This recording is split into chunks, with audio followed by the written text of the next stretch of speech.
श्री स्वामी समर्थ मैत्रिणींनो, चला तर मग मी तुम्हाला दाखवते माझा बड्डे कसा सेलिब्रेट केला ते. मला माहिती आहे तुम्हाला सगळ्यांना पाहण्यासाठी खूप उत्सुकता आहे, त्यामुळेच मी हा असा छोटा मिनी ब्लॉग तयार केला आहे. बघू शकता सगळ्यांनी मला छान छान गिफ्ट दिले होते, त्यामुळे मी खूप खुश होते. आणि त्याच्याच बरोबर मी गेले होते थोडंसं बाहेर फिरायला. कुठे? चला तर मग तुम्हाला पण नेते तिथे.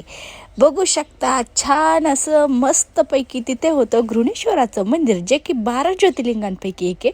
तिथं मी गेले होते. तिथून गेले मग वेरूळला. सगळ्यांना माहिती आहे वेरूळमध्ये खूप छान छान मोठमोठ्या अशा लेण्या आहेत. तुम्हाला मी छोटे छोटे शॉर्ट्स त्याच्यातले दाखवू शकते. बघा किती छान असं शिल्पकाम इथे केलेलं आहे.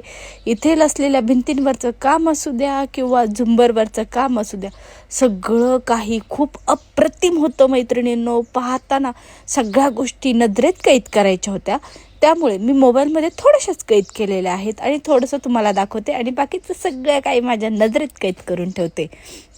तुम्ही बघू शकतात किती छान बुद्धांची अशी मूर्ती होती. तिथं बुद्धांच्या मूर्तींसोबतच मोठमोठ्या त्या अशा पिंडीसुद्धा होत्या. भरपूर असं वेगवेगळं काय काय भरपूर काहीतरी काही पण होतं, पण मी सगळं कैद नाही करत बसले, कारण की मला वाटत होतं मोबाईलपेक्षा मी बिना मोबाईलचं सगळं काही हे अनुभवावं. पण तुम्हाला सगळ्यांना दाखवण्यासाठी मिनी ब्लॉग मी नक्कीच बनवणार होते, त्यामुळे छोटे छोटे असे शॉर्ट्स पण घेतले. बघू शकता रेवांची किती नखरे चालू होते. आई तुम्हाला पण कॅप्चर कर तुझ्या कॅमेऱ्यामध्ये. आणि त्याचे डॅडू म्हणत होते आता उतर नाही तर पडतो, पण काय करणार, तेच अगोदर पडायला लागले होते त्याच्या. मग काय त्याला घेतलं, त्याचं नाही नाही हा हा चालूच होतं. अशा पद्धतीने त्याचा त्रास देणं हे कुठेही चालूच असतं. घर असू द्या दार असू द्या, सगळीकडे रेवण मात्र त्रासच देत असतं आणि सगळ्या गोष्टींचा एन्जॉय करते. ती म्हणजे असते आमची ॲक्टिंग क्वीन आरवी. चला तिला पण दाखवते, कारण की मी मोबाईल हातात घेतला की ते पळतच चिटकत माझ्याकडे येणारच आहे, मला माहिती आहे. आलीच. बघा मी वाटत बघत होते ही अजून कसं काय येईना. मी तर काय तिला आवाज देत नव्हते, पण तरीसुद्धा तिने बघितलं की आली पळत पळत. आई तुझ्या व्लॉगमध्ये मला पण घे असं तिने सांगितलं. त्याच्याशिवाय तुझा व्लॉगच पूर्ण होणार नाही. हा महाराणी बाई, तुमच्याशिवाय कसं काय पूर्ण होणार, मला माहिती. तुला घेतलं नाही तर कसं होईल.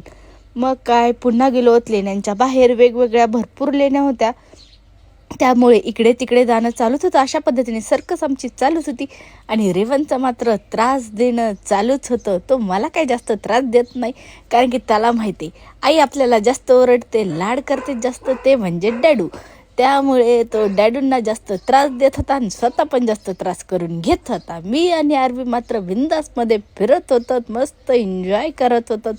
मग काय ते दोघं पण थकले होते, त्यांना बसवलं छान अशा घोड्यावरती आणि मग गेलो पुन्हा आमच्या रूमवरती.